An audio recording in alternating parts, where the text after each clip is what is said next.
Good morning. On today's news broadcast, a rocket escape, a new mascot, and a driving simulator. Plus local sports, weather, and more. APSU-TV News starts right now.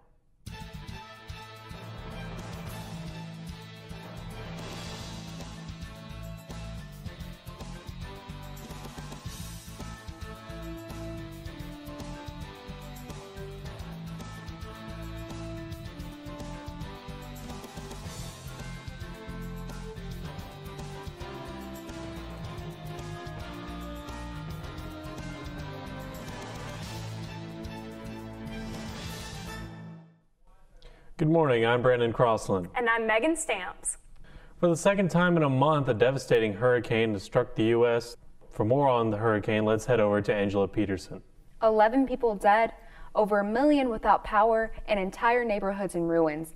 That's the devastation left behind Hurricane Michael. The storm leveled parts of the Florida Panhandle. As CNN's Erica Hill reports, homes and businesses have practically been erased from the map in Mexico Beach, Florida. From the air, a first look at a beach town almost completely wiped out. Our lives are gone here. Daylight exposing the force of Hurricane Michael, this Category 4 storm which made landfall near Mexico Beach, packing winds of more than 150 miles per hour. We had furniture in our house that wasn't even our furniture. Getting into Mexico Beach, a challenge in itself. Roads clogged with downed power lines, trees, and debris. All the stores, all the restaurants, everything, there's nothing left here anymore, you know. All the homes that are on this side of the road at the beach, they're all gone. The need extends far beyond Mexico Beach. In Panama City, neighborhoods reduced to rubble. Oh God, Panama City, there's nothing there, nothing. I never seen nothing like it. This middle school nearly flattened, the gym's roof torn off. It was heart-wrenching. I know what the school means to our kids and our community, and to see that type of devastation on their school and realizing that devastation not only is there with their school, but it's also with their homes because the kids live nearby. And Panama City Beach, a massive boat storage facility at this marina, now a twisted cage for the vessels stored inside. The damage resembling the work of a strong tornado, especially when seen from the sky. As the reality of what's left behind sets in, many people here still trying to make sense of what happened. Where do we start now? I mean, what do we do? I mean, there's nothing left here. After slamming Florida, Michael now threatens the storm-weary Carolinas. Tornadoes, dangerous wind, and more flooding are possible in many of the same areas still working to recover from Hurricane Florence. Back to you, Brandon. Thank you for that report, Angela. The midterm election is heating up, and the statewide races for governor and the U.S. Senate are catching the attention of the national media. On the local ballot, though, is a question that has not generated nearly as much attention. It is a question of whether or not to consolidate city and county governments in Clarksville and Montgomery County. Pro-consolidation spokesman Katie Gamble says combining governments is more efficient and should save taxpayers money. I do know that there has been some study done on if you have one mayor and one legislative body, so you no longer have a city council and a city mayor, let's just say that for this purpose, that over 10 years time, just the administrative cost of that piece alone in their current budget is $21 million, just for that one piece. So that's a significant savings just there. The last time consolidation was attempted in Montgomery County was 1996, and Gamble says the continuing growth of the city and county warrant the merger. Next week, we'll talk to opponents of the plan and see what chances they think the merger has of passing. The annual Mudbowl was held this past weekend with 45 teams competing in the mud pits. Mudbowl is one of the longest running traditions at APSU, and a lot of stories have been told about the events over the years. But one question has never quite been explored. How do they make all that mud? APSU's Sydney Hawkins has the answer. Take some dirt, a few shovels and rakes, add water, then mix. A perfect formula for mud and a perfect place to play volleyball. Mudbowl is a few hours of summertime fun, but getting ready for the slobby event takes a bit more time. Put the hay bales together, that takes like an hour and a half, and then we raked for like an hour and a half, so that's 3. Today will probably take 2, so 5 hours, I guess, making the mud, and then the fire department will come in the morning and wet it again, and we'll make it, so 6 hours. The Clarksville Fire Department provides the water, but it's also a pleasant break for them. It is. It's always nice to get out from the fire station and do stuff for the community that's fun. And it's pretty fun. Mixing up 2 volleyball pits full of mud may sound easy, but it's actually a lot of hard work. I mean, it's tough work, it's labor, but the main goal is having the soil wet and then constantly moving it around and moving the stuff higher up where the water's pulling up. In the end, getting ready for Mudbowl comes down to a few students from SGA willing to get down and dirty so others can have some fun in the mud. Sydney Hawkins, APSU-TV News. October is Domestic Violence Awareness Month. To mark the event, the university's Women's Study Group displayed hundreds of T-shirts around the University Center this week. Program coordinator Dr. Jill Eichhorn says students make their own T-shirts with their own personal messages based on events in their lives. It's a way for us to pay attention to the impact of interpersonal violence on our communities and to provide a space and understanding for the healing journey. APSU has participated in the Clothesline Project since 1996. The public awareness campaign has been carried out nationwide since 1990 to address the issue of violence against women. Kirby Wallace, accused of killing 2 people in 2 different incidents and sparking an almost all-week-long manhunt, says he is innocent. He was in court on Tuesday in Stewart County, Tennessee. Wallace claimed he didn't commit the murders and ran because he feared for his life. He's accused of 2 murders in addition to robberies and home invasions in Stewart and Montgomery counties. Wallace is accused of tying Brenda Smith in her Indian Mound home and setting the house on fire. Smith died in this house. The judge did not set a bond for Wallace. Kanye West gave his take on racism, mental health, and his pro-Trump stance during his White House visit Thursday. The Grammy Award-winning artist is an outspoken defender of the president, and he got to share his support face-to-face. CNN's Caitlin Collins has more on the meeting that made Oval Office a trending topic on Twitter. Right here. Let me give this guy a hug right here. I love this guy right here. That embrace coming after one of the most surreal days 1600 Pennsylvania Avenue has ever witnessed. President Trump and Kanye West seated across from each other in the Oval Office. You're in the Oval Office. Okay. How does it feel to be in the Oval Office? Oh, it is good energy in this. West, wearing the president's signature red Make America Great Again hat, it made me feel like Superman. Was there to talk criminal justice reform, but went on a freewheeling performance in front of the cameras.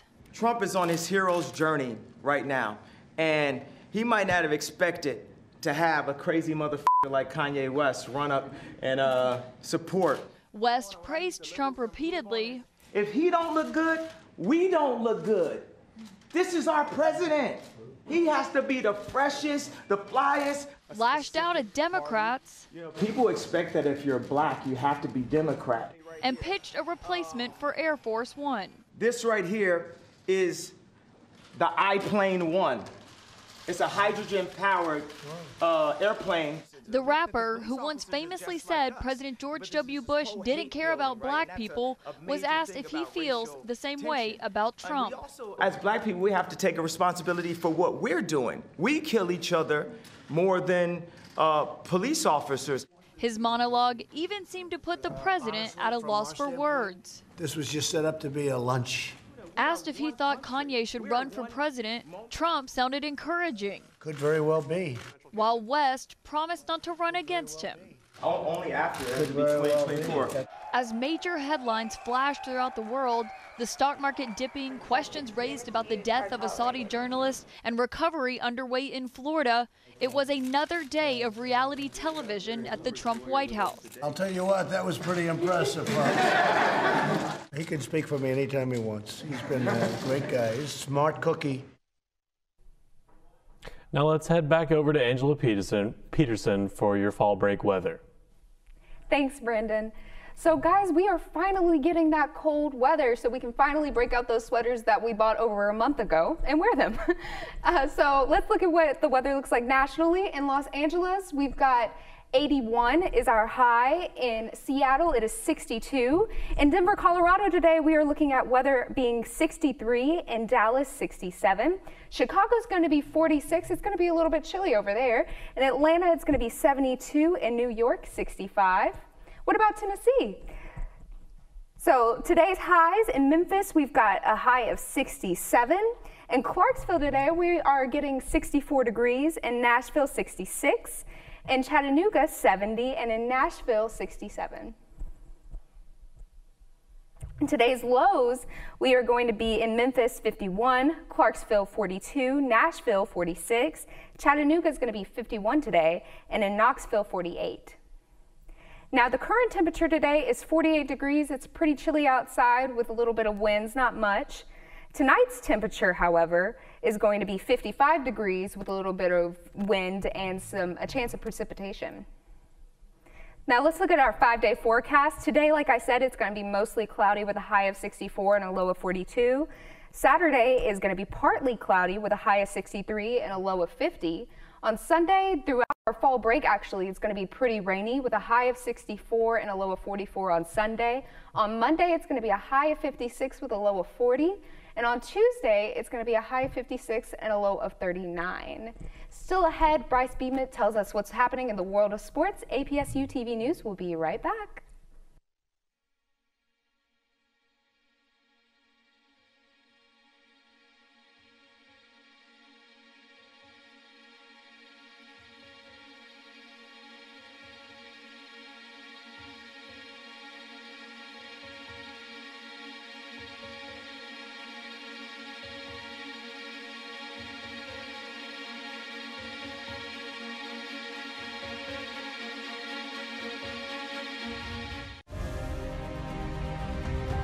How will you lead to a better future?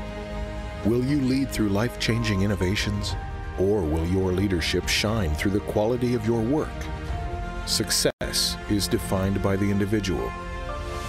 So it's time to think about the person you want to be and where you will learn to lead through excellence. It's time to become a governor at Austin Peay. The new Philadelphia Flyers mascot made his home game debut Tuesday night. Gritty came in like a wrecking ball, swinging like a pendulum over the ice to the Miley Cyrus song Wrecking Ball. The furry mascot descended into Wells Fargo Center. Hype has been building for Gritty since he was first unveiled 2 weeks ago. Some fans have even already gotten tattoos of him. But the love isn't universal. Gritty has also seen his fair share of criticism.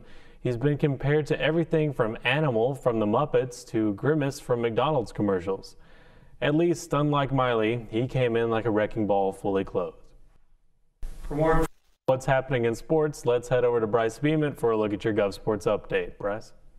Thanks, Brandon. It was a winning weekend overall in Gov Sports. Let's start with football. Records were broken last weekend when Austin Peay football team beat Tennessee State University 49-34. In a sellout, record-breaking crowd at Forterra Stadium, quarterback Jeremiah Oatswell led the charge for the Govs with 265 yards of total offense and 3 touchdowns. Oatswell was not the only one scoring. Kentel Williams added onto his already impressive season so far with 91 yards and 2 scores. Defense continued to work. Gunnar Shalato became the 15th Gov to reach 300 career tackles. After the Govs got the win, Ontarius Bryant proposed to his girlfriend and a great night. The Govs will hit the road headed to SEMO at 1 p.m. The game is available to watch on ESPN+. Now another team who had a winning weekend was the Austin Peay volleyball team. The Govs are currently 16-2 for the year and 6-0 in OVC play. Last weekend, the Govs continued their winning streak by beating Eastern Illinois 3-0 on Friday, as well as beating SIUE 3-1 on Saturday at home. Senior Cecily Gable had her career best with 24 kills against SIUE. Now, Gable's not the only one to have a big weekend. Sophomore Brooke Moore posted 16 kills against Eastern Illinois, then had a double-double with 13 kills and 13 digs. Kristen Stucker continued to play consistently while being named OVC Setter of the Week for her 19th total time of her career. The Govs made history and are currently ranked 48 in the country in NCAA volleyball rankings. They are the first OVC team to ever break inside the top 50. Now, the Govs will travel to Nashville this weekend to play Belmont University Friday at 6 p.m. and will turn around to play Tennessee State Saturday at 2 p.m. The APSU soccer team continued at home with a 3-0 win over Eastern Kentucky this past weekend. Senior Mackenzie Dixon scored the first goal, making it 1-0 against EKU. Freshman Rachel Bradbury and senior Shelby Stewart also added to the scoring frenzy in the second half, assuring the win. The Govs then traveled to Morehead State for a 2 p.m. Sunday game where they lost 1-0. Morehead scored early in the 6th minute. The Govs fought back, but it was not enough to get the win. Coming off the loss, the Govs look to continue their 23-game winning streak at home against the number 2 ranked rival Murray State today at 7 p.m.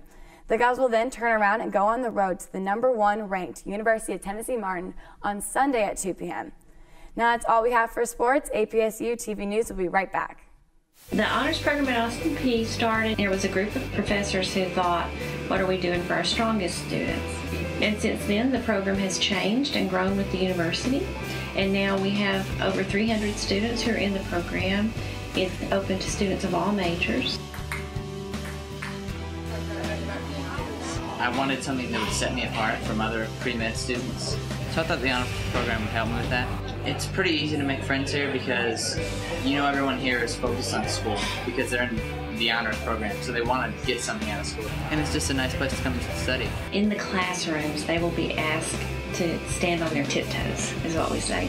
But the classes are more interesting. They move along a little faster. It's a place where those students can congregate to study, so I think students are better prepared for careers and for life in general through that academic curriculum.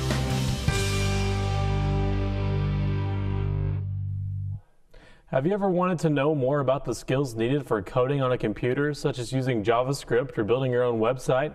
Are you over the age of 18 and feel like you may be out of the technology loop? Well, this month you'll have a chance to change that. From October 24th through December 14th, the APSU Department of Computer Science and Information Technology will be hosting a free 8-week coding course for currently enrolled students, as well as the opportunity to earn an hour of college credit. For more information, visit apsu.edu/CSCI. Malfunctions and mishap often occur when testing out rockets, but rarely do people survive or even come out unscathed. Astronauts in the Soyuz rocket in Russia did just that. CNN's Fred Plitkin has the story. Liftoff. And there is liftoff. It seemed like a routine launch, a Russian Soyuz rocket blasting off en route to the International Space Station. On board, Russian cosmonaut Alexei Ovchinin and American NASA astronaut Nick Hague. But a little under 3 minutes into the flight, a major problem, an issue with the main booster rocket. Commander Ovchinin, calm and collected, decides to abort the mission. Emergency booster 2 minutes 45 seconds, the emergency, the failure of the booster. Hearing there that there has been an issue with the booster, and we're standing by for information as we continue to get it from the Russian flight control team, but everything seems to be fine with the crew. We had good comm with them, and they are okay. We continue to wait for more information. The capsule went into what's called a ballistic descent, plunging at a much steeper angle than during a normal landing. But it eventually touched down, the crew unscathed. The crew was totally cold-blooded and professional. In general, I want to say we can speak highly of the actions of the crew. I heard their exchange with the operators, who were very professional about this. And altogether, these joint trainings of the international members of the crew allowed for this positive outcome. After the incident, the International Space Station ISS remains understaffed, only 3 astronauts on board. Russia is currently the only country ferrying crew members to the ISS. Despite recent turmoil between Washington and Moscow, the two countries have maintained close cooperation in space travel, the Russians vowing transparency in their investigation into the incident.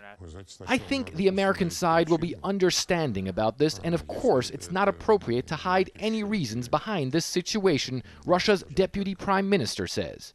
Currently, it's basically just Russia that provides transportation of the crew to the ISS, and of course they must know everything, and we will give them all information about the reasons behind this incident. Alexei Ovchinin is a veteran cosmonaut who's already spent almost half a year in space on a previous mission. But for American Nick Hague, it was going to be the first flight into orbit. And while there is concern and disappointment that this mission did not go according to plan, just hours after the aborted launch, it is outweighed by a sense of relief that these two men are alive and well. Fred Pleitgen, CNN, Moscow. We all get embarrassed from time to time, and these students are no strangers to accidents. APSU communication students went around campus to ask other students about their most embarrassing moments since coming to school. Here's what they had to say.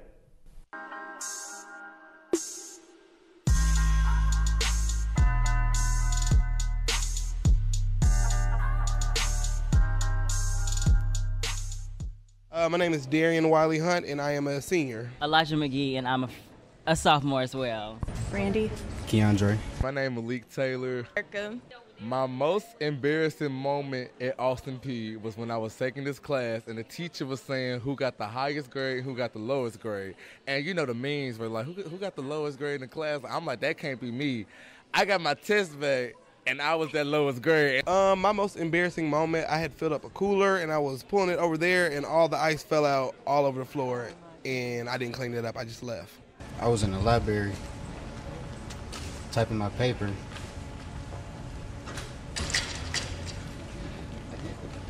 So one day I was walking over in front of Harned and I was like falling asleep walking and I fell straight down. My most embarrassing time at APSU is when my wig fell off at a party.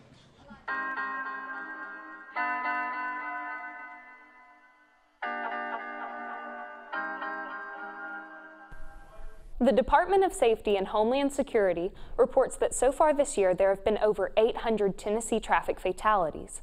Tennessee Highway Patrol is taking steps to change that statistic with their driving simulator program. THP's virtual reality bus is introducing high school and college students to the dangers of distracted driving. I got the chance to try my hand at the wheel, and let's just say I might have overestimated my abilities. On the outside, this may look like an ordinary bus. When the light turns green, proceed to 60 miles per hour. Yes, sir. But inside of these doors is a world of high-tech simulation that's designed to save lives. Good job. I know everyone has cell phones. I know that for a fact, and most all teenagers do. There's no text message, no telephone call, or anything else that's worth having a crash and losing your life over. Because if life's not a dress rehearsal, you only get one chance. The Tennessee Bureau of Investigation has launched this driving simulator program to help students see the firsthand effects of distracted driving. You're not going to run that red light, are you? You ran the red light. I died. What in the world? The bus's virtual reality units offer different, realistic scenarios to challenge young drivers. These include merging onto highways, stopping for ambulances, and even a late-night ride to prom. And he had to stop for that car, so good job. Very good, actually. So put the telephone down, keep your hands on the wheel, and your eyes on the road, and just drive, and that's it. October is Breast Cancer Awareness Month, and today CNN's Kim Hutcherson separates fact from fiction in a myth-busting health minute. Breast cancer is the most common cancer in American women and the second leading cause of cancer deaths in women, according to the American Cancer Society. But there are a lot of myths out there about the disease. So we spoke to breast surgeon Dr. Preeti Subadar from Emory's Winship Cancer Institute to clear up some of those myths. Just because you don't have a family history of breast cancer, that doesn't mean that you can't develop breast cancer. That goes for men as well. About 2,000 men with breast cancer will be diagnosed in the United States this year. As far as a possible relationship between breast cancer, antiperspirants, and deodorants, antiperspirants, deodorants are not linked with causing breast cancer. What about caffeine? Caffeine has not been shown to increase your risk of breast cancer. Neither does wearing an underwire bra. One of Dr. Subadar's patients has some advice for women. Most definitely do, monthly checks and then do yearly mammograms. For today's Health Minute, I'm Kim Hutcherson. Some deputies in Oregon are being hailed as heroes after the quick action saved the life of an infant that stopped breathing in the middle of a mall. CNN's Jeremy Roth has today's Take a Look at This. Deputies in Oregon raced to save a newborn who'd stopped breathing, and the whole thing was caught on camera. While at a shopping center with her parents, the days-old infant girl started turning blue. Moments after the parents called 911, Clackamas County Sheriff's deputies came sprinting through the mall. It looked bad, and we didn't know how long she had been without oxygen. The deputies performed CPR and were able to get the baby breathing. She was transported to a local hospital where she has been recovering. The deputies later shared an emotional reunion with the family at the hospital. I mean, how do you say thank you to somebody that saves your child's life? You can't thank them enough. A pair of deer stuck in a Sacramento area canal were rescued by firefighters thanks to some good old-fashioned cattle roping techniques. Firefighters teamed up with wildlife officials after the deer were reported trapped in the canal. When we first got up on the doe, she was very, very tired and almost swam in our direction. As they approached, firefighters used ropes to lasso the struggling deer. My dad is a retired fire chief as well as a retired cattle rancher. So we've always had lassos around the house. The rescued doe and buck were pulled out and later released back into the wild. They were a little bit scraped up, but other than that, I mean, I think they're going to be just fine and they're back where they belong. Well, take a look at this. I'm Jeremy Roth. So do you guys have any plans for fall break? Drinking pumpkin spice lattes. Isn't that every day? Oh, yes. I'm thinking about taking a trip to St. Louis. St. Louis, With my girlfriend and I are going to go up St. Louis possibly. What's up there? We're just going to explore the city, you know. They have a really good museum up there. It's an art museum. Like there was like a bathroom made out of pennies. I went there like in middle school, but it was really cool. You need to check out the arch. That's where I'm from. There's a whole like Forest Park area, and that's where the museum is actually. Yeah. You go to the city museum. There's a lot of stuff. It'll be a really fun trip. I think I'm gonna go to a haunted house. Have you guys been to any so far? It's not really my thing. God. I went there. They had one in Holiday World, but it was really underwhelming. No, It was like the employees themselves were the scare factor. They were just in their regular shirts. I was like, you're not very scared. I was like, oh, an employee. Y'all are making my break sound boring. Well, that's all the time we have for today. Be sure to join us in the interaction by liking us on Facebook at APSU-TV Clarksville and Instagram at APSU_TV. Thanks for watching another edition of your Gov News Weekend Update. And as always, let's go P!